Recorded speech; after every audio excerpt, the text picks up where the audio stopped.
Hi everyone, welcome back to my YouTube channel. And of course, I am sitting with V. V, welcome to Rare Realities. Thank you for having me. Vivo Marimo Mokosi. Guys, I don't do introductions. I let people tell us who they are. V, tell people, who are you? Okay, first of all, thank you for having me. And for people who don't know, I do look up to you, and I've been following you for some time. And it makes me happy that you spotted me. You know, it feels good to know that somebody you look up to also sees that in you. It makes me feel good. A warrior to a warrior. A warrior to a warrior, you know what I'm saying? So, excuse me, I am honored to be here. And Ubi is, well, on TikTok and social pages, I'm popularly known for promoting health education. I am popularly known for being on dialysis and being positive because I've been living with this chronic illness for the past 30 years. That long? I was diagnosed at the age of 2. So it got to a point where I had to accept and make the most of it. So now I'm on social media because I'm making the most of my condition, and this is the part they're seeing.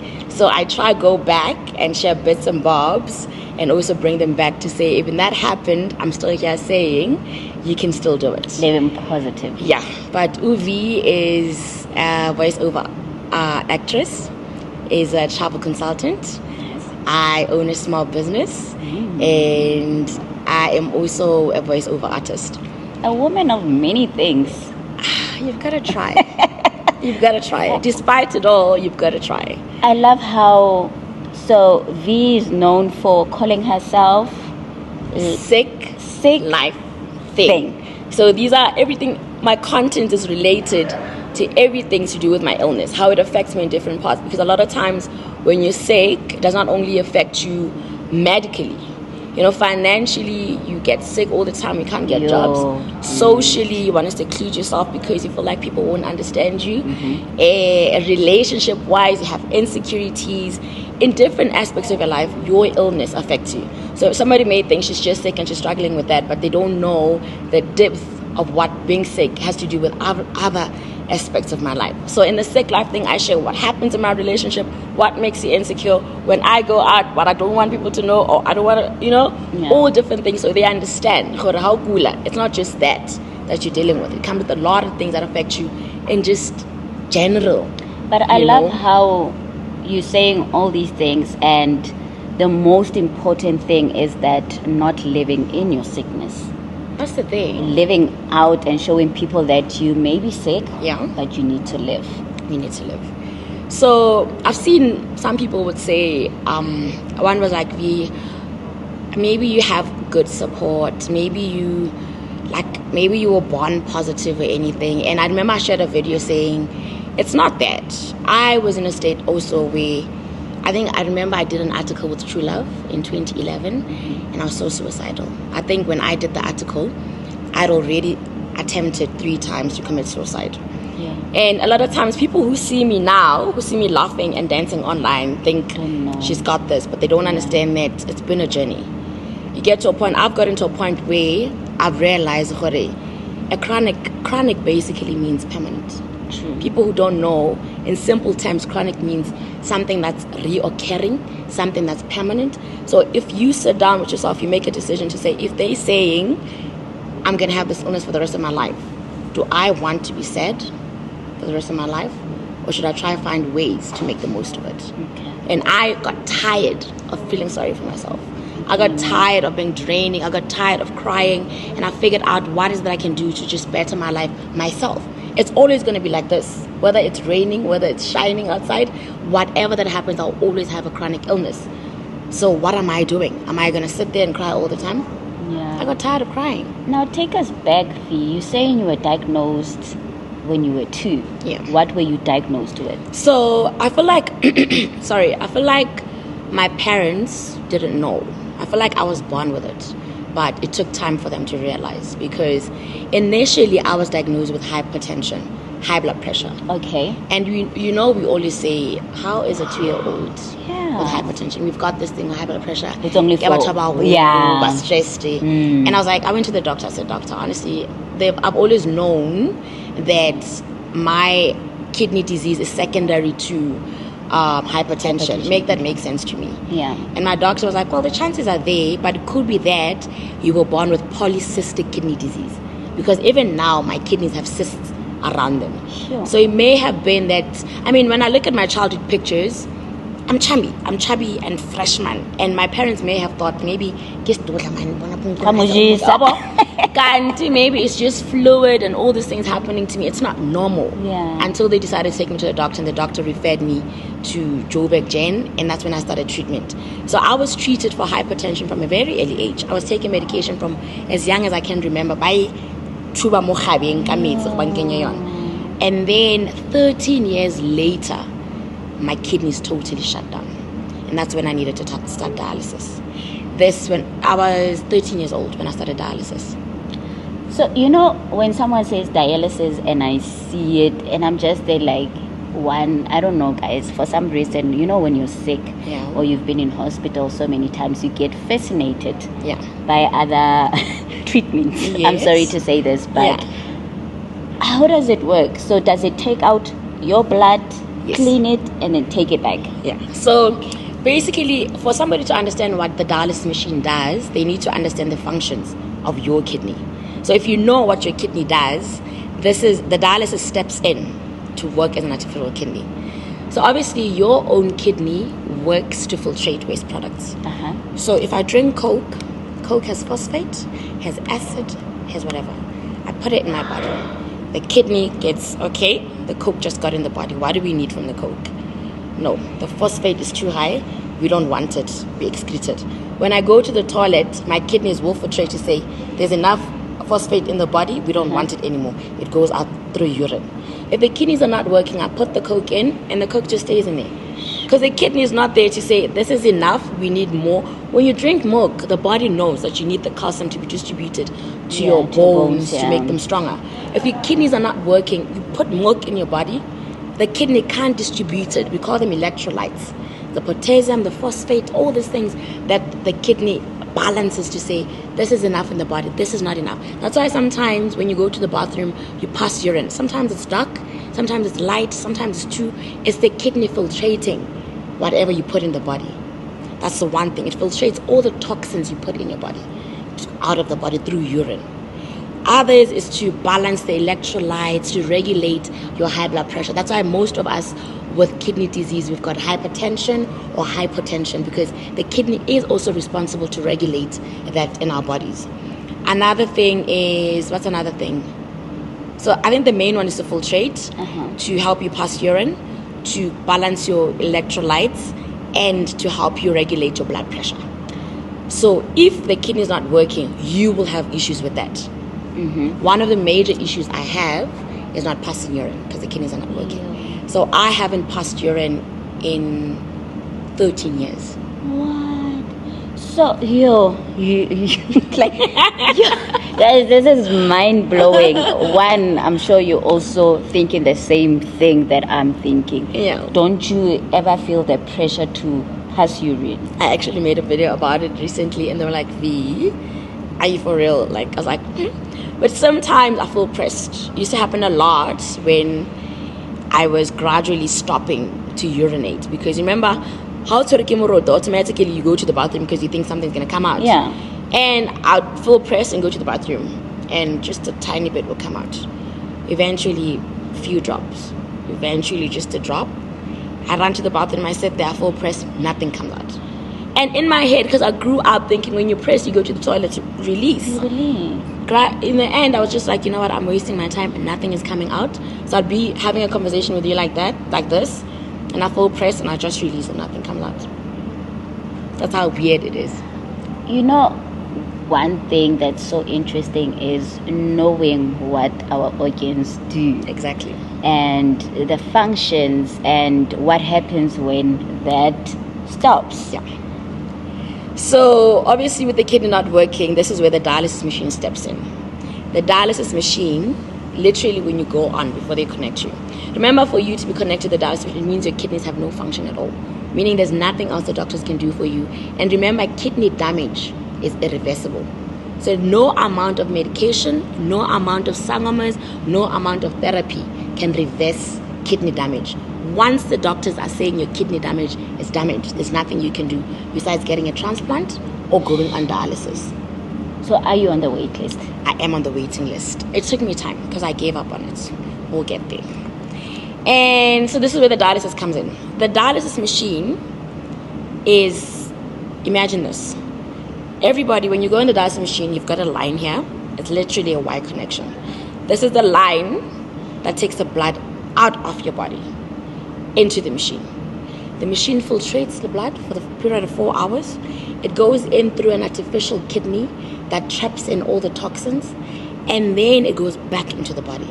So it'll go into the machine to clean, filtrate, and do everything, and then go back in. So it's in a period of 4 hours, going out, cleaning, coming back in. Going out, cleaning, coming back in. 4 hours? In a period of 4 hours. And in the process, it's also removing fluid from your body. Remember, most of us on dialysis don't pass urine. So you tell the machine to say, hey, the last time I was here, I weighed 52. I'm coming back with 54 kg. Remove 2 liters from my body. And the machine, in that period of 4 hours, will remove 2 liters from your body. So pre-dialysis, I'll weigh 54. Post-dialysis, I'll weigh 52. A win is a win. A win is a win. A win is a win. The one thing that's going through my mind, and now I'm stepping into your shoes. Yeah. Aren't you tired? It gets tiring. You've been doing this for over 20 years. So the dialysis, I started when I was 13, and this was in 2005. This was in 2005 when I got first put on dialysis. And in 2009, 4 years later, I was called in for a transplant. So I've had a 2-year break. Okay. Because I was called in at the hospital to say there's a kidney waiting for me. Uh-huh. So I was successfully transplanted, and the kidney only lasted me 2 years. Unfortunately, after 2 years, the kidney rejected, which meant that I had to go back to dialysis. Ew. So since the kidney rejected, from then to now, it's been 13 years. So to answer your question, it is tiring. And more than anything, guys, and this is what I was also told, that, people think I had a liver transplant, and when you get a liver transplant, I know the wait list is long, but the kidney transplant list is even longer. And people don't understand, because you have 2 kidneys. Why don't you just donate one? It's not as simple as you may say it. And hasn't there been a family member that's willing to transplant that kidney, because you've been on it for since you were a kid? Yeah. Well, okay, that question hurts. But unfortunately for me, my mom and dad died. Okay. And unfortunately, I don't have any biological brothers or sisters. Okay. And obviously, I have families who've tried, but in the end gave up. It's a draining process, because at one point I used to be mad about it and upset the fact that why aren't they stepping in to help me if they say I'm part of the family and they care about me. But then I got to a point where I had to step out of my feeling sorry for myself, step out of, oh my God, I need a kidney, and try and put myself in their shoes. You must remember, for somebody who's not used to hospitals, even going for injections or going for a small little thing like going to the clinic is bizarre. More than anything. And for the longest time, I used to say to myself, dude, if you came to me and I didn't understand your situation, it doesn't affect me in anyhow, because I don't know what you're going through. Yeah. But if I'm saying I'm your cousin or your aunt or your uncle or your grandma or your and I'm watching you go through what you're going through. You're always in hospital, you're complicating, you're going for surgery, you've got complications, your legs, all these things that happen, you've got pipes on your body, I'd like to think that somebody will look at me and be like, I am tired of watching V go through this. In my head, I had that to say, why isn't anybody tired? Why isn't everybody feeling sorry for me to try and do anything for me? And so I got to a point where I realized, you know what? It's not anybody's responsible to make me better. And unfortunately, I don't have a mom and dad. I'd like to think my mom and dad would have tried to put themselves in that situation. Yeah. And you can't always expect somebody to do that for you. It's extreme. I don't know, if I didn't have kidney disease and I wasn't on dialysis, I would do that for somebody. Yeah. You know, so I don't know how it feels to be in that position, but I'd like to understand it's not an easy decision, especially when they're not my mother or father or brother and sister. We are not, those 4 people I'd expect that from, I don't have. Yeah. So the other ones, it's quite hard for me to even imagine that they could do that for me. Yeah. So I've made peace with it. I've come to terms to say, you know what, if God really wants me to get a kidney, I don't have to get it from family. True. And the important thing you need to know about organ donation is whether you get it from a family-related person or you get it from outside, as long as the blood group matches, it can work. I've had friends who've had cadaver kidneys. A cadaver basically means anonymous. Yes. So if you get a kidney from an anonymous donor, it can last up to 20 years. Yeah. So it doesn't really matter. The only problem we have, that's the reason why a lot of us have been on dialysis for years and we're not moving, is lack of education. You know, a lot of times I'm on dialysis, first you need to explain what dialysis is. You know, I had a conversation with somebody else, they didn't even know how many kidneys we have. So if a person does not even know how many kidneys we have, how are you expecting them to even know what dialysis is? Yeah. You know, and when you, obviously I try and do that, that's what I do on my page, to give education so people understand better. But lack of education, religious beliefs, there's people who think, how can I kidney? I go heaven. Yeah. My sisters, they won't recognize me. You know, there's a myth about all these things. We see I'm from a royal family. What if I give, if something happens to me? There's different things that are not making people be okay with it. And it's dialysis. Yes, there's a lot of people on dialysis, but even the people who are going on dialysis, they're not open about it. A lot of people, they hide. Like, I've had a lot of patients say, V, why are you telling people you don't pass urine? Hi, V, why are you in? I'm like, me, I don't care. It's not my fault. I don't know if people fear judgment more than anything, or fear how they will be treated. Like, once I say, yo, V, I'm sick. Now, people do not want to associate themselves with you. Yeah. It comes from a place of, a lot of us, there's a lot of people who don't like shame. You know, as soon as you tell people, wakula, V, wahatela, V, utshapo. Now I tell you, V, it's not too much. Remember, you said you're not passing urine. V, why utshapo? And a lot of people just keep put to say, a lot of times I tell people, now they make it about, they judge me, I can't be free, now I can't do things because now you know, now you're going to be, you know, reminding me, why things like that. So a lot of people try. Others, with me before, used to be a matter of insecurity.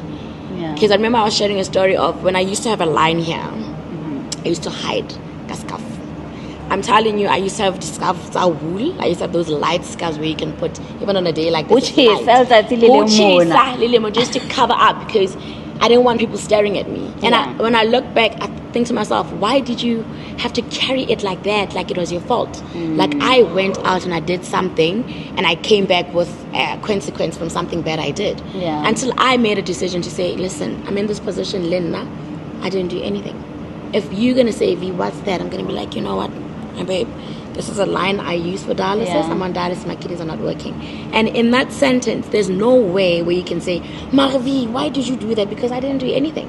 So I stopped feeling like it was my fault, I was sick. I stopped feeling bad about it. I did something. So as soon as I stepped out to say, listen, as much as you're confused about what's going on, I'm also confused because I didn't sign up for this. I didn't do anything to be in this position. Therefore, I will not take accountability or feel responsible to explain myself to people who are, now why I look like a little crumb, now why do I have so many scars, why do I have pops on my body? Because I did nothing to be in this position. So as soon as I made a decision to say, whatever you want to ask, whatever you want to know, I will tell you, because as much as you are confused, I'm also trying to figure out this journey because I was put in it. I didn't apply or I didn't do anything to be in it.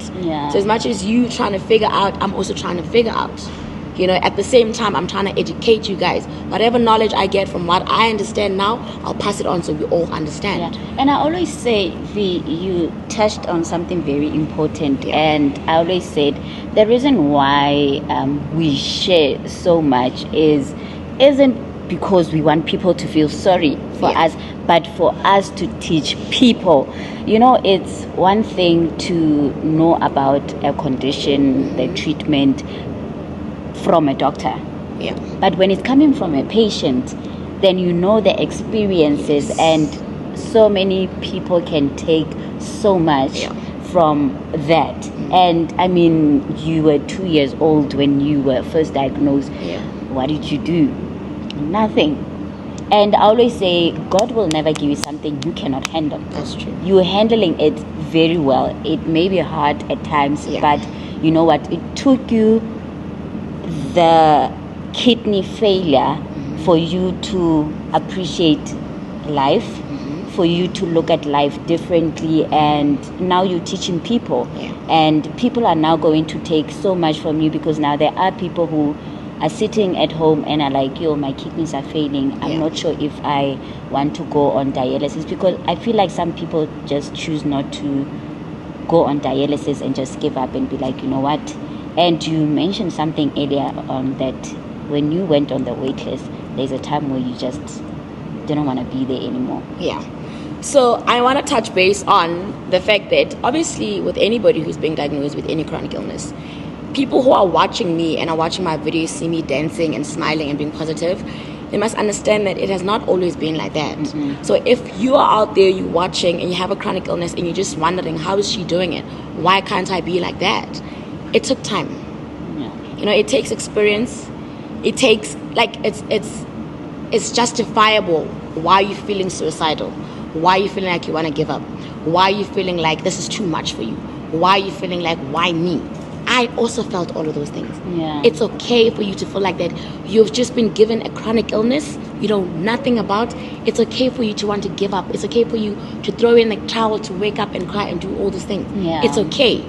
But at the end of the day, you need to understand, after everything, a chronic illness means a permanent illness. At some point, you need to make a decision to say, if they're saying, I'm going to live with this condition permanently, do I want to be in this bubble where I am crying all the time and I am feeling sorry for myself and I'm going to stop and not follow my dreams? I'm going to give up on everything. You need to come to terms to make a decision to say, if I'm going to be on dialysis for most of my life, am I really want to be that person? I can't even go out for a drink with you without talking about my illness. We can't even share other things about what we like besides being sick. Don't make your life about being sick. Step out of it. There's other things, your dreams, things you want to do, your career, the stuff, your hobbies, things you love. You understand? Don't forget about that, because when the one part of your life is not okay. You know, you stop having relationships because you don't want anybody seeing you. You don't want to look for a job. You're always making excuses. You don't go out, have fun with people. Stop. There's other things besides just that part of your health that's in your life. You understand? So that's the one thing they need to understand. Yes, you will feel like that, but eventually snap out of it. It won't take you anywhere. It won't take you anywhere. You being in bed the whole day and thinking, I've got this, I've got that, I've got this. It doesn't really matter until you go out and live. Okay, V, now you are being told your kidneys are failing again. So your body is rejecting, or the kidneys are rejecting on its own? Okay, first we need to remember when you get transplanted, I still have my own kidneys that are not working at the back. Oh, yeah. I thought they're being removed. No. When your kidneys fail, if there's no reason, they're not aching or there's nothing dramatic happening, if they fail, you still have your old kidneys from the back. So my kidneys are there, they're shrunk and they're like prunes there at the back, not working. And when I had a transplanted kidney, remember when I had a transplant, my transplanted kidney came from, they said it was like a 50-year-old white man who was involved in a car accident, and he was registered as an organ donor.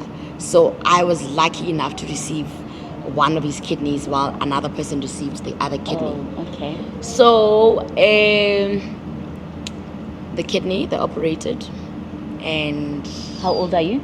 I was, I think, 17 years old. When I had my transplant, I was 17 years old, and I always think about it, and I can't help it. I think I had the best 2 years of my life. You know, when I had a kidney, it found me when I couldn't walk properly. My calcium, remember being on dialysis for 4 years, my legs, I had knocked knees because of calcium deficiency, osteoporosis. You're living with osteoporosis. It's one of the complications of being on dialysis. Because remember, the kidney is responsible to help you build vitamin D in the body. So if the kidney is not functioning, it's not producing something to help your body, it's calcium. So now everybody on dialysis, others are on a wheelchair. I have a knee brace. I didn't have it today because I felt, I always have to have a knee brace. I've had correctional knee surgery on both my knees and all sorts of complications. There's people with broken hips there's people who can't walk. It's just a mess, even if you go to the dialysis center. People don't, you guys, it gets more interesting because people don't understand how something that can help you can actually make you worse or cause other complications. Yeah. So dialysis is good, but I need somebody to understand. Remember, if God makes a kidney, God understands the functions of the kidney. Kidney if you've got enough calcium in the body, it will excrete the ones that we don't need and everything. The dialysis machine is man-made. It's to help us remove the toxins in the body. But the dialysis machine was not made by God. It doesn't know when the body has had enough or when the body needs or whatever. It just takes away everything from the body, even the stuff that you need that are good for your body. That's why this is where the doctors come in and supplement us. They'll give you a calcium supplements. They'll give you a recommend erythropoietin to help you build your red blood cells so your HB is normal, because on dialysis also your HB levels drop. Because I can imagine that it's removing so blood. much. It's blood going in and out, and every session you go for dialysis, there's a certain amount of blood you lose in your body. And the kidney is also responsible for helping you build red blood cells. There's something you get, I forgot, but they supplement us with erythropoietin, which is recommend. It helps rebuild your red blood cells so your hemoglobin can go up, because we also have anemia on dialysis. Do you understand? So it's a lot, but thank God we've got a team of doctors and everybody who's there to understand what the dialysis machine is doing to us to help supplement us. What is taking out the hospital helps replace it. To say, V, now something, if potassium is too low, can you try have at least 2 bananas a day because this is too low. The phosphate is too low. We need to supplement you. You're getting admitted to give you slow K or potassium, whatever, to build it up. We're doing bloods every month to make sure that all the electrolytes are balanced in the patient's body. So how often do you go for dialysis? So I'm at the hospital every Tuesday, Thursdays, and Saturdays religiously without fail. Dude, I thought you were going to say once a month or after 2 months. I didn't realize that it's every other day. Something. Yeah, that's hectic. Every other day. That's why I'm saying it's not only affecting you because you are sick. It's also the fact that who's going to employ you when you can't be at work to be working every day. 4 hours is 4 hours, half your day. And dialysis makes you tired. You should see me after dialysis. I am tired. Even driving back, I'm just like, I want to go home and rest. How are you even driving? Now it makes sense when you say you still have your line on. So I just recently took out the line. I think I took out the line in April. I made a video where I went because I was so happy because now I can wear whatever I want to wear because I don't have to hide and everything. So I use my arm. Oh, okay. There's a line. So what I'll do is I'll send you pictures of what I'm talking about and you can attach them on the video. Please. Yeah. And there was something I wanted to ask about dialysis, but I think it just slipped. Oh, yes. Is there any limitations as to how long you can be on dialysis? Or until... The thing is, there's no limit because you need dialysis. Without dialysis, I'll die. Yeah, what I mean is... is there a point where your kidneys will not respond to dialysis? So the thing is, the dialysis machine is not even related to what the kidney is. So whether the kidney is working, well, obviously for you to be on dialysis because the kidney is not working. So remember, the dialysis machine is replacing the kidney. So the kidney does not even have to respond or do anything, because remember, when the doctor says you need dialysis, that's a function on its own. When the doctor says you need dialysis, it basically means your kidneys are messed up. And remember, when the kidneys are messed up, you can't reverse it. There's no amount of treatment that can help the kidneys go back. Patients who get lucky, it's patients who, what are these patients? They have autoimmune diseases, lupus patients. They're lucky. So they're lucky in terms of Bona, remember the kidney damage. Sometimes when you have lupus, you get in a point where it can affect your kidneys. Because remember, lupus damages parts of your body. You can wake up with heart disease, kidney damage, liver. It just attacks different things. So I've seen a lot with lupus patients, if the kidneys get affected, it becomes acute, which means it's a temporary kidney damage. Okay. And we just recently had a friend of mine, Butumelo, who the kidneys, they went back and she stopped dialysis. I think she dialyzed for about a year or two, and the kidneys kicked back and she stopped dialysis. But because her kidney damage was due to, it was secondary to lupus. So it's not like us, we've got hypertension. Because remember, hypertension damages the kidney to an extent that there's no reversing. So somebody who are lupus, they have kidney damage because of just the immune system is hurting the kidney. And they put you on dialysis, it kickstarts and helps the kidney function. And then it becomes okay and you can stop and move on. So with us, our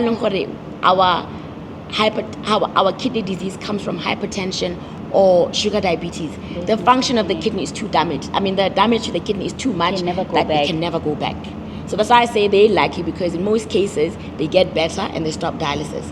But for us, sugar diabetes, BP, chances are 0. This is so interesting because I am also living with, I don't want to say I was, because when you have autoimmune disease, it's a chronic illness. There's no going back. But when you say that, there's actually some positive part of autoimmune that it gets interesting. Actually, because I know that lupus is quite a very harsh condition. Lupus is intense. Yeah, it's. I just said to my other friend, I said, I don't care what anybody says. You know, when you have kidney disease, you're only dealing with your hypertension and your kidney disease, and going on dialysis, and if you follow what the doctor tells you, you can manage it. With lupus, you can go to bed, wake up, they say you've got heart failure. After 6 months, they say your kidneys are rejecting. After your skin, I remember I had a friend of mine who almost got amputated, because now she had like a sore and the immune system is so weak, she's on immunosuppressants, and they almost amputated her. So with lupus, it's extreme in terms of managing it, and with how it's so unpredictable. Because the next thing you're okay, and the next thing something is going on. With you having having an immune system that's going against you at any time, at any day, it's far more extreme because you don't know what to expect. You know, the next thing you're in a renal ward, the next thing you're in the cardiology, because it's different things that happen to you because your own immune system is messing you up. Whereas with kidney disease, I know my kidneys are not working, and that's what I'm dealing with. And even if it means I'm going to be there for 18 years or whatever, I'm dealing with a chronic illness. Yes, there's complications with bones and all this heart failure, but it's not as extreme as having an autoimmune disease. For me, lupus is extreme. It is extreme. I've seen my friends go through hell with lupus, and I respect lupus patients. Don't you find it weird that, like you're saying now, that you saw your friend go through the most, and you just, they're like, geez, you're feeling for someone, and you're not just putting yourself there and like, but I'm actually going through the most as well. When you get to that stage, you look at situations like, I'm better, I'm more. Because now I understand that I'm only dealing, yes, it's a lot, but that's what I know. I can't just wake up, now your liver is failing. You know, I don't have to worry about the unpredictableness of an illness just showing up out of the blue like that. That's painful because now you're managing this, and now you've got this already. Now you're managing another thing. I feel like it's too much for one person. You know, with me, I'm dealing with kidney failure and its complication, and that's just about that. You know? So how long have you been back on the wait list for kidneys now? So the only reason, when I had my kidney transplant, it worked for 2 years and it rejected. And I don't want to lie to you, I went through hell when I lost my kidney. It was painful. Let's take a pause. I want people to understand that, you know, some people think that once you get like a transplant or organ transplanted on you, that's it. You've won and there is no going back, because your body is built in a certain way, and that is a foreign organ. It can easily reject. Your body can also reject it and realize that, hi man, this thing doesn't belong to us. Let's attack it. So now you're happy, you just life goes back to normal. You start looking good again. I started urinating. My doctor said to me, you started your menstrual cycle on the operating table. What? As soon as we connected the kidney, and then you started bleeding, and we're like, wow, couldn't you wait? Ready to make a baby? I was there. After surgery, I'm in pain, and I'm like, what's going on here? They're like, you're on your period. We just put a pad. I was like, what? What's going on? I was very happy because I was 17 years. Yeah, I was 17 years old. I was not even on my periods. So when the kidneys are not working, they block a lot of things. So you won't have kids. You won't go on your menstrual cycle. Everything is just slow because the kidney, people don't know the kidney is like the engine of the body. If the kidney is not working, it affects your skin. A lot of times, I always make videos about bleaching my skin, you know, and I always tell people, okay, I am not comfortable with how my skin looks because dialysis, with all the toxins in my body, I became very dark. Yeah. You know, and that's part of being on dialysis. When your kidneys are not working, if there's something wrong with the organ, it affects something. So with the kidney not working, your skin color, most of us on dialysis, we are all pitch black. With all the toxins in the body, we've all lost weight. Our weight fluctuates. This week, 54, tomorrow, 52. It's all this type of thing that happened to your body because of just one thing. Yeah. Our appetite is also compromised. We don't feel like eating. We are fluid overloaded. We always have big tummies because of the roti. You understand? We've got insomnia. We've got restless leg. Everything. We are always tired. You understand? On top of that, it's the depression of seeing you. They are driving. They are working, and you know you're capable. We are not brain damaged or stupid. It's this condition that's holding us down, and you're realizing all of that just makes it 10 times harder. I can imagine. And now that you said this, do you ever feel like your condition is holding you back when you look at your peers? Well, I used to feel like that a lot until I decided, I'm still capable, more skilled. So, you know, some of the things, I remember when I started doing voiceovers, and I was like, I want to do this. You know, a lot of people say... And you've got such a unique voice. Like, I'm sitting here and I'm like, this voice, now I know why you're behind the voiceovers. You see, and my friends are like, we try it. I was like, no, okay, cool, I'll give it a try. Like, okay, cool, go for training, let's see how far it goes. And I went there, and I look on the days they train. It was on Saturday. It was on, I think, on Tuesday and Saturday. Tuesday, Friday, Saturday. And I'm thinking, I want to do this. And now I have to be at the dialysis on those days they've chosen. And in such things, they make you feel like your condition is holding you back. What I did, I took an email. I emailed the guy to say, this is where's Amatamani, the Dial Direct guy. And I said, hey, listen, I'm aware that you are offering training for voiceovers, whatever, but I am on dialysis and I think I'm capable, you know, and I want to try. He's like, you know what, I'm going to train you in my personal studio at my place just for that. Look at God. So I realized, it's your choice to make your condition work, hold you back. You know, you can cross boundaries. I've been in situations where when I did corporate tourism, I remember when we graduated, I was honored for passing more than the girls who are there every day.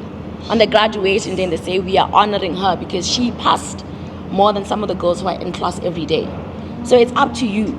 You know, it's up to you whether if you understand your situation, it's up to you to say, gotta choose again. So on Mondays, I'll do double the work. So that if I'm not there tomorrow, it's not gonna affect me. It's up to you to make things work for you according to how your situation is. So if I'm not there on Tuesday, I make sure come Monday, and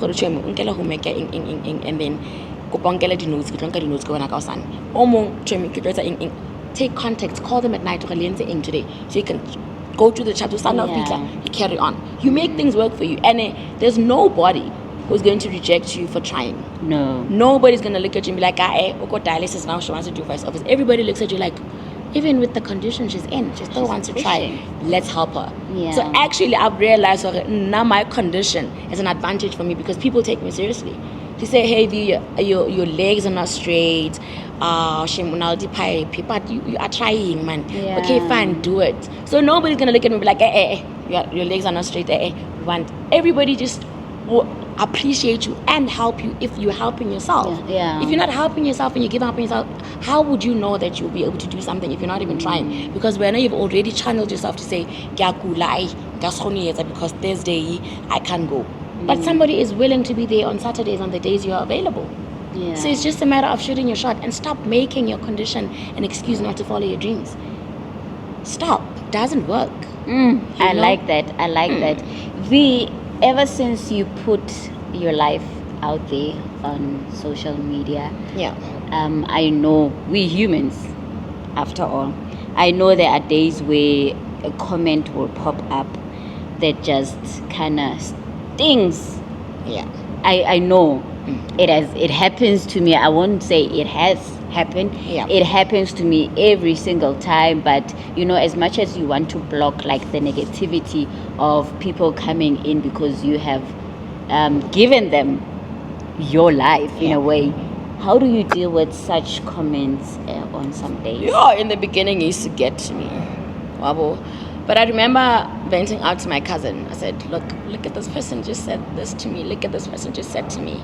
And I remember my cousin saying to me, V, if you decide to put your life out there, you need to make peace with the fact that not everybody is going to like you. You're not money. Whether you think you're inspirational, whether you are cool, you are positive, not everybody is for you. Yeah. So make peace with that. Yeah. And just focus on the one that love you. I go through the comments, there will be 90 of them saying good things about me, and there will be one to say, you don't focus on the one. Even though the one will hurt, but you don't focus on them. True. You focus. I was saying the same thing with everything. Even when I came out with how I bleach my skin, it's a decision I'm making with my life because of the situation I'm put in.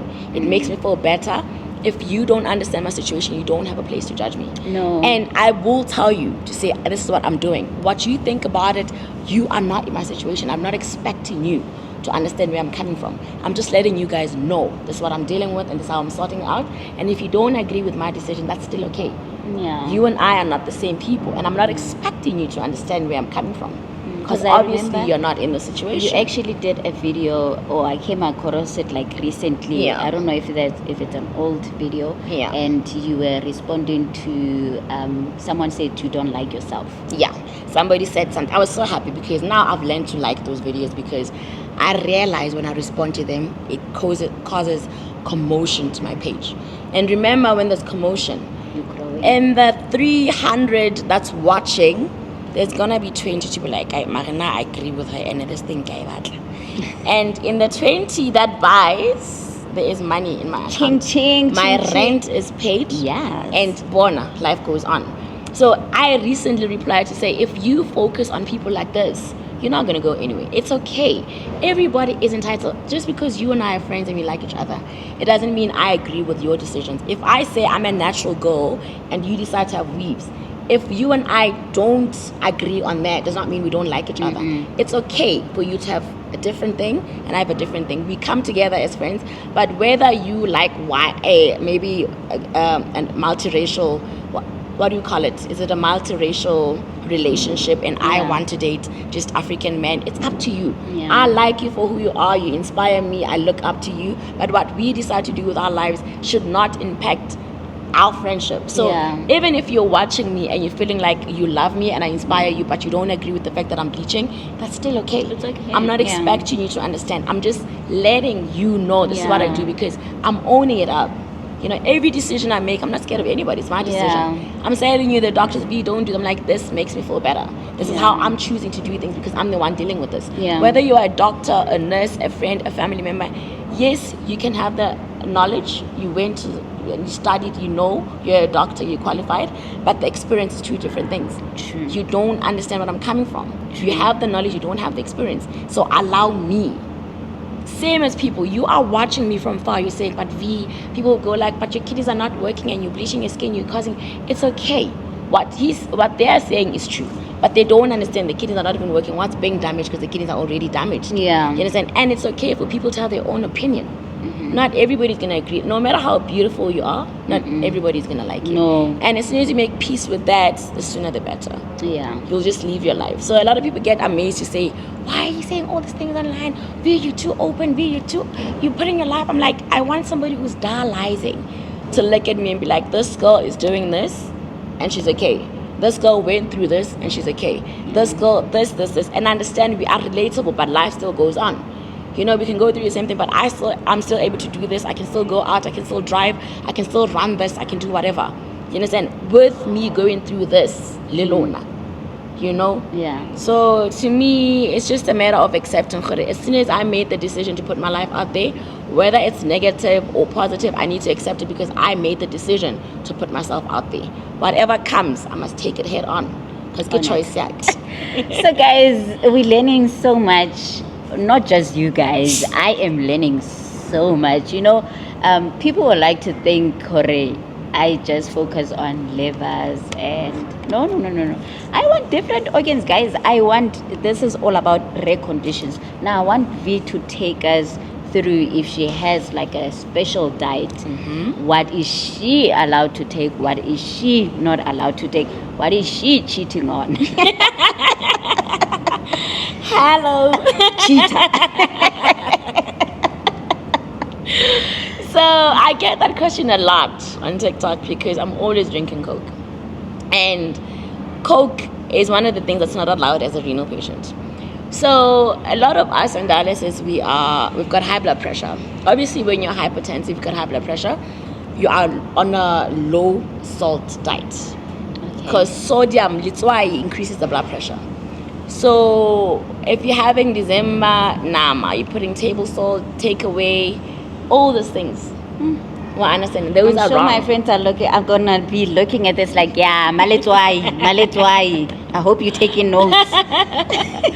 So when you are hypertensive, low salt diet, with no question.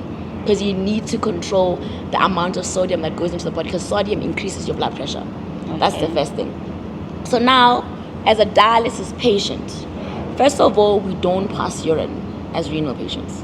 So if you don't pass urine, everything you put in your body stays in your body until your next dialysis session. I explained earlier on how you set the machine to say, remove 2 liters from my body.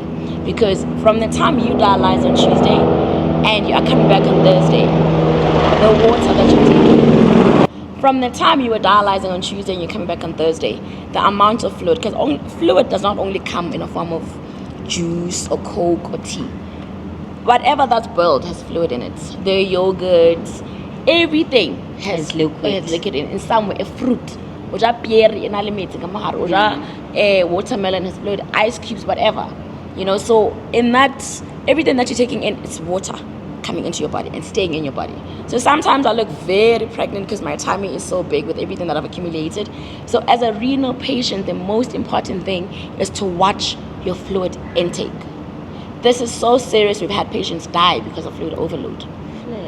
You understand? So the one thing, besides the low salt diet, we are on fluid restriction. So they will allow you to have about 500 mils per day. Per day. So fluid restriction, salty foods and all those things. And also we must avoid foods high in potassium. These are your bananas, your avocados, your mango. You're mentioning all my favorites. All my favorite as well. So, I always say I just think it's grace because I don't understand. So, I don't know. I can't explain. I just think it's divine favor from God because I'm allowed to have Coke. Oh, okay. Renal patients, some of them, if they drink Coke, they literally scratch. Coke is high in phosphate, and this is one of the things they're trying to fight by putting you on dialysis to make the phosphate go down. Because phosphate makes you scratch in the skin. Toxins, phosphate, potassium, you can even, when the urea is too up, you can even lose your mind. I remember, what do they call it when you have high, because I remember, I know when I have like an infection or there's like an acute rejection in my body, I start to itch. The potassium and phosphate, the electrolytes, they get imbalanced and then scratch. Sometimes we've had other patients, so you can smell it in their mouth. It's the level and the amount of toxins in their body. Yeah. You see. So with me, altogether, I can't lie. I don't even know. It's just divine favor. My electrolytes on dialysis are too low that I'm advised to eat and drink the stuff that renal patients are not allowed to have. Yeah. So Coke, I openly drink Coke in front of my doctors and the nurses and the patients because my potassium my phosphate is always low. Yeah. They say to me, "We eat banana." I eat banana on dialysis.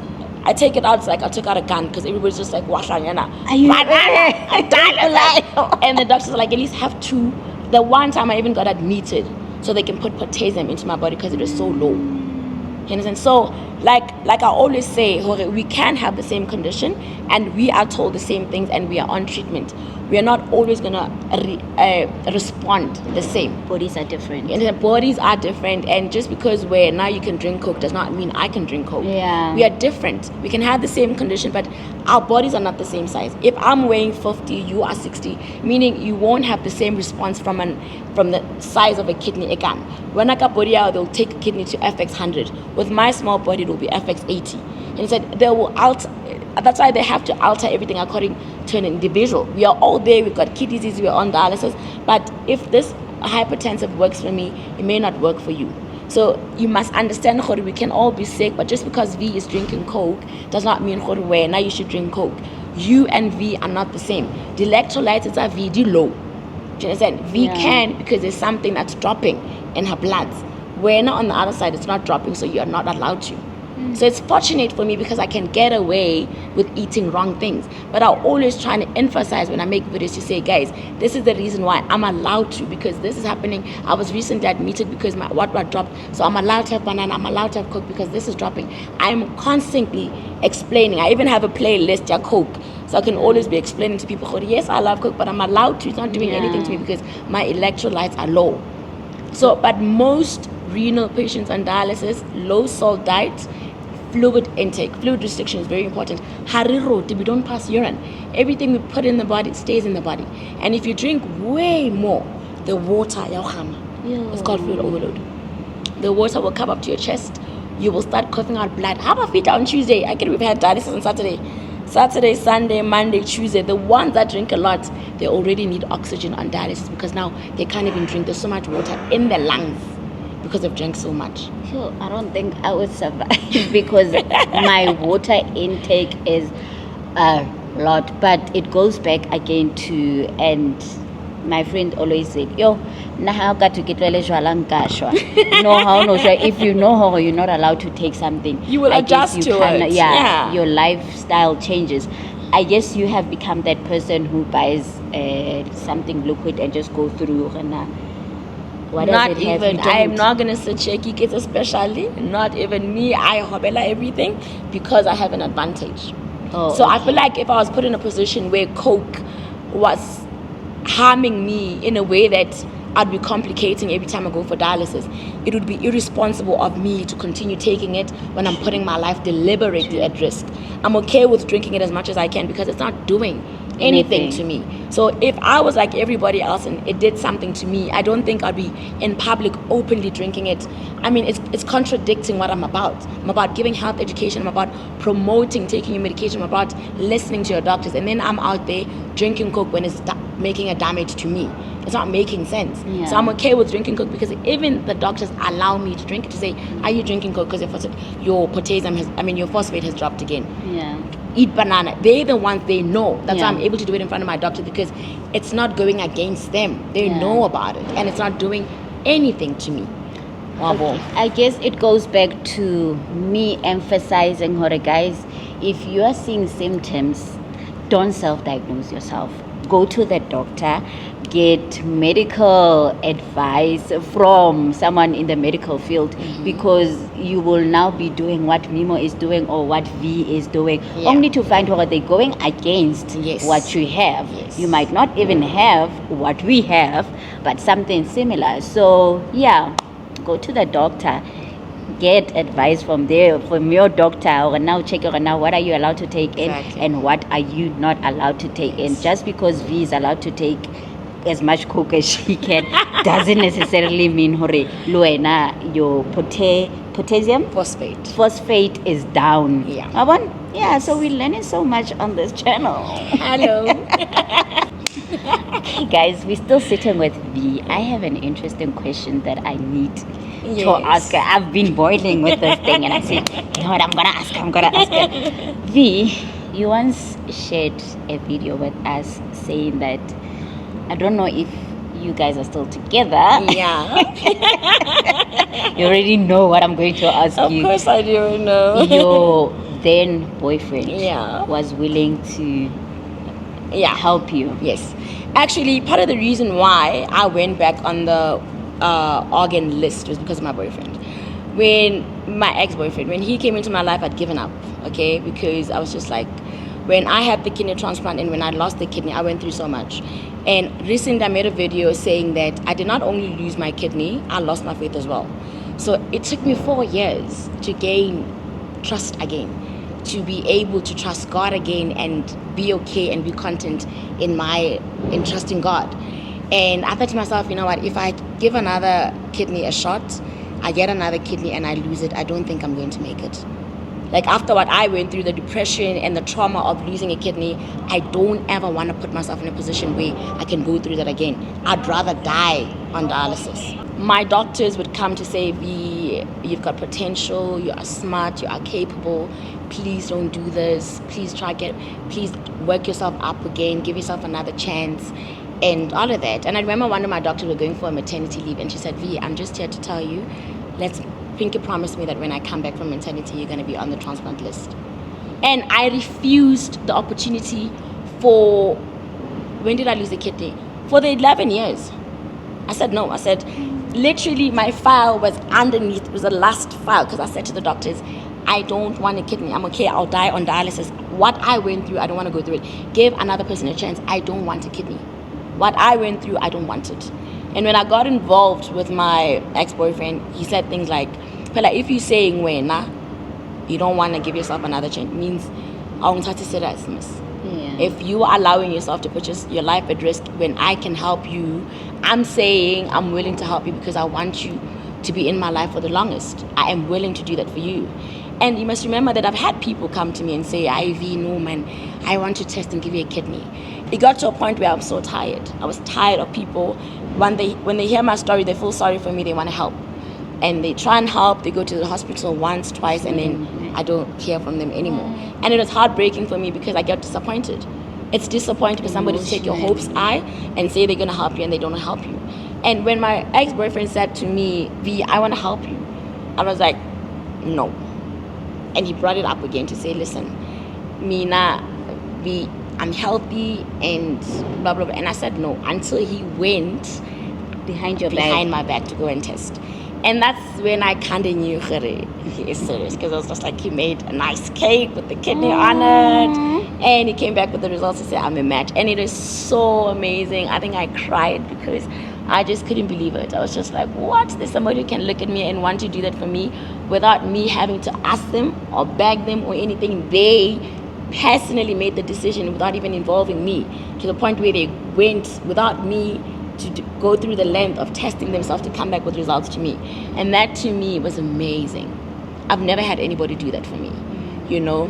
But there were other things in the relationship I was not happy about that led to my decision of saying, I don't want the kidney anymore. I don't want to be attached to you forever, just in case I decide to leave this relationship. And eventually, when things didn't go well, I was grateful. You know what? I'm grateful I didn't take it. But that helped me, because after he did that, I then started working myself up. So even after we broke up, I went to the hospital, to the transplant department to say, hey, I know I said I'm going to get a kidney from my boyfriend, but we're going through this. I don't think I want to go through with the transplantation anymore. You know, I don't think we're going to make it. There's some concerning things in our relationship that I don't like. So I don't want to go through with it and attach myself for life to a point where, I have your kidney, now I want to go. Now I feel like I'm obliged to stay because you helped me, sort of thing. So I was like, no, I don't want the kidney. And the sisters were like, okay, cool, because we started waking you up. V, you only left with 3 tests to go. Why don't you just finish off and then we can put you on the list, okay? And then you can get a kidney from a cadaver donor, an anonymous donor. And that's when I got to get to the list, because already I had started because of my ex-boyfriend wanting to give me a kidney. And it made sense at the time. Everything made, and I was so grateful. I felt like nobody has done such a special thing for me. You know, it was so special. And I remember I posted it was all over the place, and people were so happy. But unfortunately, things don't always go the way we want them to go. True. You know, and at the end of the day, a relationship it's not guaranteed that you guys are going to be together forever. True. Whether the kidney is there, whether the kidney is not there, I didn't want to be in a position where I'm already seeing things that I'm unhappy about and still go through with the kidney, where when I want to now leave later, then I have to feel like I can't go because that's my kidney. We are going kidney. Next. Well, I understand. Now I want to know: are you hopeful that you will one day wake up and get a call that heavy? We've got a kidney for you. And what is your message as well to someone who is waiting for any part of the body organ? So the one thing you must know, that when you are living without an organ, you're obviously suffering from the complications of not having that organ. For me, the fact that I've got bone issues, osteoporosis, complications, my legs get sore. I was telling my friend the other day, like a driver, this knee hurts from me accelerating. You know, the fact that I've got issues with my appetite, the fact that I've got insomnia, the fact that my menstrual cycle is irregular, the fact that I can't have a child while on dialysis, the fact that I can't go on holiday, the fact that I can't drink as much as I want, the fact that I can't go get a job or just go away or go on a week without having to go to the hospital, the fact that I can't just live. Sometimes I feel like it's like prison. It's like I did something wrong and I'm paying for it. So me not having a kidney comes with all of that. So the thought of getting a kidney is saying, V, you're going to have an opportunity to be a mother. Yeah. You're going to be able to travel. You're going to be able to drink as much as you want. You're going to be able to just live without having to think about dialysis. You can go for your dreams. You can do different causes and work at the same time without having to share your time and being at the hospital. Yeah. You know, because a lot of things are not happening, or they're happening slow, because whatever I do, I need to think about tomorrow. I'm not going to be able to do it. I need to finish it today so that tomorrow I can give the day to the hospital, because it's the whole day. It's the morning when I'm getting ready. I'm there half of the day. I come back up on my 60. I go to bed. It's gone. So can you imagine me living with the whole 7 days? So now I don't have to have 4 days a week, because now 3 days is dedicated to going to the hospital. I only have 4 days. And in that 4 days, I need to make sure that everything I need is sorted. My small business is running. I'm doing that. I'm looking after my grandparents. I'm balancing in the 4 days I have in a week. If I need to go somewhere, I need to plan it so it doesn't affect my dialysis. So imagine having a kidney means that I don't have to think about all of that. Sure. I can live. I think the most important thing to me is having a child. I've gotten to a point where You want to have a child? I want to have a child. I love children. People who know me, they know like V loves kids. Yeah. I love kids. I'd love to have at least one child. But on dialysis, it makes it more harder to fall pregnant because of the complications. The fact that the electrolytes, the anemia, all those complications, it can cause problems for you and the child. So in most cases, they advise us not to. It's more riskier on dialysis than when you are transplanted. But I always say, you know what? God is a God of miracles. Mm-hmm. It will happen. He listens. You know, I think we are so drawn to what the doctors tell us and say, you know, this is what might happen, this is what might not happen. But when God decides, yes, and it is your time to have the child, it will happen. Yeah. Just don't put your mind onto it so much, because again, putting yourself pressure and knowing that I know there are complications, but now you're putting it on your mind that eventually it won't happen because it's in your thought of it not happening. Yeah. So let your mind be free. What I like to say to people is, you must understand that God does miracles, but also we need to be realistic about situations. True. You know, you need to understand that God does miracles, and at the same time, yes, that Mdimi qualifies the unqualified. Yeah. He will open doors without keys. You know, he will open the door for you. Usna's key. Yeah. that we should keep in mind. But also we must be realistic about situations. True. God can carry you through, but be realistic. Why I didn't suffer because we're not. There's everything. I mean, a doctor is placed in your life to guide you and help you. True. He is used in some way to enlighten you on things you're not enlightened about. But also we must keep the faith, but also be realistic. Be realistic more than anything. Being realistic in my situation is understanding anemia. A pregnant woman on her own, loses blood. Yeah. So the fact that I need to get a supplement to help me build blood for my one body. What's going to happen when I put another body in my body that needs blood? That's being realistic. It's you understanding they're supplementing you and helping you build your hemoglobin. So now, a woman who is pregnant by their own, they still need to go to the clinic to be supplemented to supply themselves and the child. So when already you're at risk at the fact that you don't even have enough blood for yourself. Now what happens when you put another body in your body? God makes miracles. It's possible. There are patients I've seen overseas and somewhere somehow who've been pregnant. I unfortunately had a friend of mine where I dialyzed who was pregnant and the child didn't make it. And chances of the child making it are slim. Especially when you've been on dialysis for a long time. That's the thing. You become realistic while trusting God. But educate yourself more to help yourself, Have you had this conversation with your doctor? Because are there ways for you to, let's say, if you decide to fall pregnant and you guys plan, they put you on supplements and they kind of take you off? Because in this case, they can't take you off dialysis. No. So what happens with us, if you insist to say, listen, I'm married, I've got a good support system, I want to give it a try. I'm in a position in my life where I feel like I would really like to give it a try. What is it that I have to do? They will advise you. Obviously, they'll work hand in hand with the the maternity ward to help you and supplement with everything you need. But you must understand, when now you need to be more supplemented because you're already lacking, because your body, the electrolytes out, they're not normal. And the worst thing with trying to fall pregnant in dialysis is that you need to dialyze every day. So now you're no longer dialyzing on Tuesday, Thursday, Saturdays. You're dialyzing Monday, Tuesday, Wednesday, Thursday, Friday, Saturday. You only have a day break. So when I get after dialysis, I am so tired.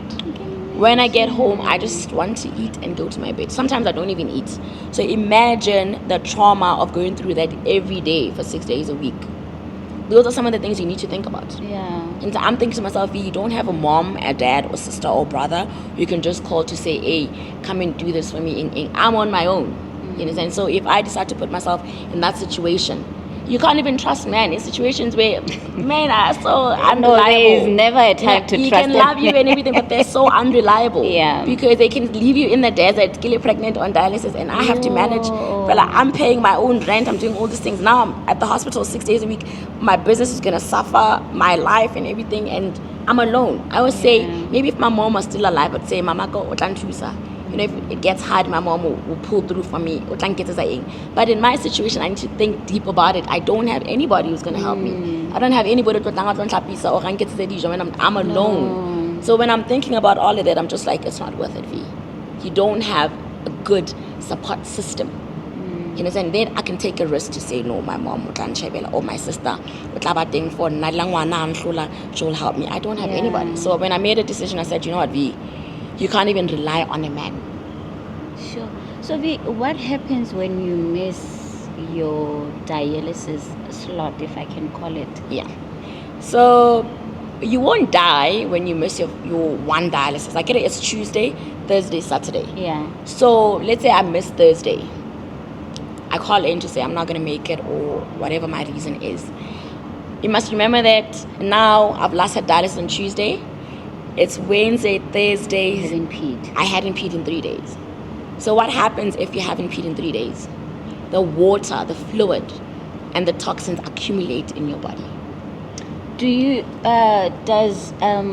what's this, kidney failure patients, like you're saying now, the toxins just get filled in your body. Do you guys get like your jaundice, or jaundice just happens when your liver has like your toxins? I think jaundice to do more with the liver. Okay. We don't get jaundice. How do you change? What are the changes that says, you know what, you are due or you've got too much water in your system? I know you mentioned having like a... A lot of patients swell up in the face. Our ankles tibakana with fluid. Our stomach gets there. We have troubles with breathing. We have troubles with sleeping because if you're fluid overloaded, when you go like that, the water goes up to here and you start coughing out blood. You can't sleep. You need oxygen. That's why when they come on Tuesday, we know whoever's got an oxygen on them, they've had more than enough to drink because now they're suffering. They can't breathe properly. So skipping dialysis is not going to kill you, but you're putting your life at risk because if you get fluid accumulated in your body, you put in your heart, you strain in your heart because now the fluid makes the heart beat, like while palpitations and problems. And eventually, if you keep doing that and you're doing it, you miss dialysis, you fluid overload, then you have heart failure. There are other patients who can't even be transplanted because they've damaged their heart so much with fluid overloading. So then it's very important to come to dialysis so you can get water out of your body and minimize your toxins in your body so you can prolong your heart's and your other organs' lifespan. Because if you don't come, you're putting everything else on strain, which causes more problems for you in the long run. And I don't want to like think about just already you're having one problem and now there's another problem, is that you must now go for a heart or for another organ treatment. Yes, that must be. And the worst thing is that if you've got anything else after kidney, you become untransplantable, which basically means you're going to spend the rest of your life, you're going to die on dialysis. That's what it means. So if you become non-compliant and you don't follow, you skip dialysis, you don't take your medication, and other things suffer like your heart, then you are considered a non-compliant patient who's not going to get a kidney, which means you're going to die on dialysis. I'm sure they try so much not to give you guys so much medication because your kidneys, with now you have to take liquid in. Not only that, whatever that you take in goes to your kidneys. Not really. Remember, these are the kidneys, the ureter, the bladder, the urethra.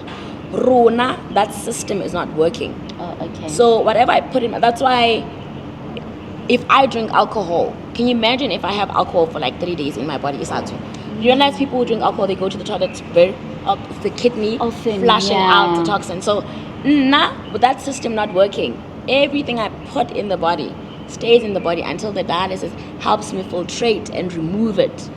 So everything we put in, we must be mindful because it's going to stay in the body. The kidney is not helping in any way. It's like a body with no kidneys inside. Do you drink alcohol? No, bandlula. You know, sometimes when I go out, I feel like even when I was not, I don't think it's because of my illness. Bandlula, you know, something I will feel. If I was drinking, I was going to make sure I mix sparkling water with something to make it work, but no, bandlula. Interesting. So you've heard it not from me, but from V. There is just so much to share, and I feel like actually there is some condition that V also touched on, which I'm sure you've heard me also say that I was diagnosed with osteoporosis, and it's been since 2014. So I know, you know, now when you have like a kidney failure, you kind of put it, don't you like feel like you've put it not where you can see it or where you can feel it, because you do not want to make it part of another problem that you have. How have you been treating that one? Well, the thing is with me, I can't put it, I'm dealing with it every other day. I'm dealing with it every day. The fact that everything I do, I need to consider the fact that I'm on dialysis. It's a constant thing that's happening in my life. Not having a kidney is affecting every single decision I make. You know, if we decide to go out, I must think, you can't go out until late. When they're going out drinking, you can't be there. You're not allowed to drink. You know, it's different things. When whatever I'm eating, I need to think, you know, it's there every day. It's just, now what I did, I didn't put it at the back. I found ways to cope with it. Okay. So in other words, if I know I can't get a job because every other day I need to go to the hospital, what did I do? I opened a small business so I can work at my own time in my own place when it's convenient for me. Yeah. You know, when I know sometimes by the time it gets big, what do? I wear baggy clothes so I don't have to feel like my tummy is so big. When I know, sometimes when I'm puffy, I've got bags and everything. What did I do? I went to get spectacles so people don't see. When my skin is giving me insecurity because it's too dark, because of being on dialysis, what did I do? I bleached my skin. So I'm not running away from anything. Ways. I'm finding ways to deal with my condition. I'm trying to help myself work with it. If I'm not happy with this, I find a way. If I'm not happy with this, I find a way. On the days where I feel like it's too much, I break, I stay in bed, I cry, I close myself in and everything, and tomorrow morning I pick myself up and I continue. You find ways. You don't run away from it. You don't put it at the back. You don't do anything. Find ways to deal with it because it's not going to go anyway. You can put it at the back for some time. You're still going to face it at some point. Bring it to the back and find ways to deal with it. It's there. It's a chronic illness. You're going to have it for the rest of your life. Find ways to manage it. You see? Interesting. So V, for anyone who's watching out there, please share the insecurities that comes with being sick.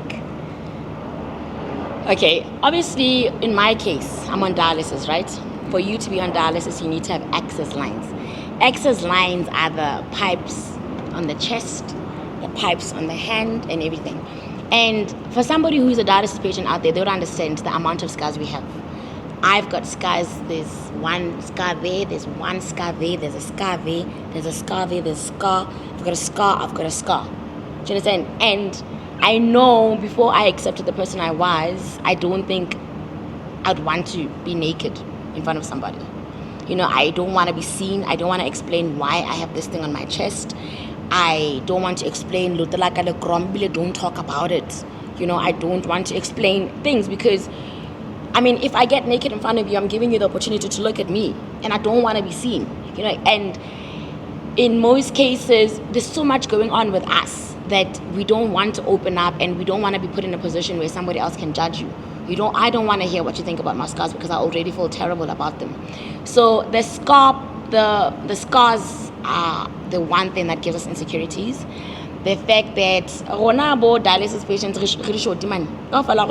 remember when the kidney is not working, there's problem. The fact that deficiency, the growth, you can tell, you know. And then there's things like that. There's the fact that I have to go to the hospital every other day. If I get in a relationship, can we go out on Saturday? No, I'm not going to be able to make it because I have to go to the hospital. Now I need to disclose why. You know, the situation, if you haven't accepted it, it's hard for you to expect the next person to accept it. So insecurities they're going to be there if now you haven't made a decision to say, listen, the scars on my body, they're not my fault. I'm in this position and I survived. It's a constant reminder that I survived that, survived this, survived this, survived that. So I'm not going to be here feeling ashamed of something I survived. You know, so when I made a decision to say, because I have complications, osteoporosis, I need correctional knee surgery, this is because why I'm on dialysis. If you ask me why Ublisha, it's because the dialysis machine makes me dark. My kidneys don't work. This is the reason why. If you say to me, these cuts out, I'm on dialysis, I had an operation for this, I did this, it's an access line, this thing keeps me alive and everything. If you understand and you make peace with everything, there's no reason for you to have insecurities because it's nothing you did. It goes back to you not blaming yourself because of your insecurities. You know, the insecurities will be there, but the sooner you learn to accept yourself, the better you can allow somebody else to love you. When you love yourself enough, it's easy for you to accept somebody to love you. If I don't accept myself, I don't expect you to say you're beautiful because I don't see myself as beautiful. But if I look at myself, I'm like, you know what, I'm sick, but I'm beautiful. When you say I'm beautiful, you are talking my language. I'm understanding that because I know. And just because I'm sick does not make me any less of a person or inadequate. Yes, my kidneys don't work, but I'm a capable person. You understand? So insecurities, if you snap out of it and learn to accept yourself, it's easy for you to snap out of it because you accept yourself and the next person will accept you. The same way I got accepted on TikTok. My community of TikTok loves me because they know, yes, yes, she knows that she has all those things, but she is still V. And people will just love and appreciate you for being you because you know you've accepted and life goes on. And the best thing about building a community on social media, when someone like, okay, you and myself share their life there on social media, and there's a new person that comes in, and they come with a negative comment. You People just will watch. come for them. You just watch. People will come for them, and now the people that you have taught teach this and person. it's so beautiful to see. It's beautiful to witness more than anything. And you just spoke about your scars, and it kind of hit me that I remember this one time I got naked in front of the mirror, and I just saw my scars, and I'm looking at my leg, it's bigger than the other one, and I just stared at my body, and I lost a tear, for at one point I wanted to hug myself and say, I am sorry that you went through so much, but that didn't bring any negativity to mind and say you're not beautiful in any, but it kind of made me feel and now understand and now be proud of myself that, you know what, you've survived so much and you're stronger than you thought you were. You're stronger than whatever that happened that caused that scar. And we teach people how to accept us, how to love us. They're not forced to, but because I have accepted myself, no one can say, but we're not but we're not also. But you can't come for me for that, because one, I'm not in control. I can't change it. I have accepted myself. I love myself. What have you got to do? Not just comment, but it doesn't hurt anymore. And the sooner you accept yourself, you take away power. Remember, even when we're growing up, they'll be like, as soon as we know it hurts you, we pray on that because we know it affects you. But as soon as now we realize, she knows whatever. She makes peace and she's doing something about it. She's taking away power from us because we can't now use it against her because she knows and she's doing something about it. So if when now you're insecure, you're hiding, you're giving people the power. If I'm gonna be there saying people will use that against me because they know it gets to me. But when they realize I'm gonna be walking there and showing everything, you can't come at me for it because I've accepted and I know. But I'm still here being V. So you take away the power by accepting the person that you are. They can't use it against you when they know you know and you've accepted it. That's the best thing you can do for yourself. Thank you so much, V. I think, guys, at this point we will go on and on and on. We've learned so much on kidneys failure. We've learned on self-acceptance more than anything. If you don't love yourself, nobody else is going to love you the way that you love yourself. So, V, thank you so much for coming through and having this conversation I'm pleased with us. well. Until next time, guys. Cheers. Bye.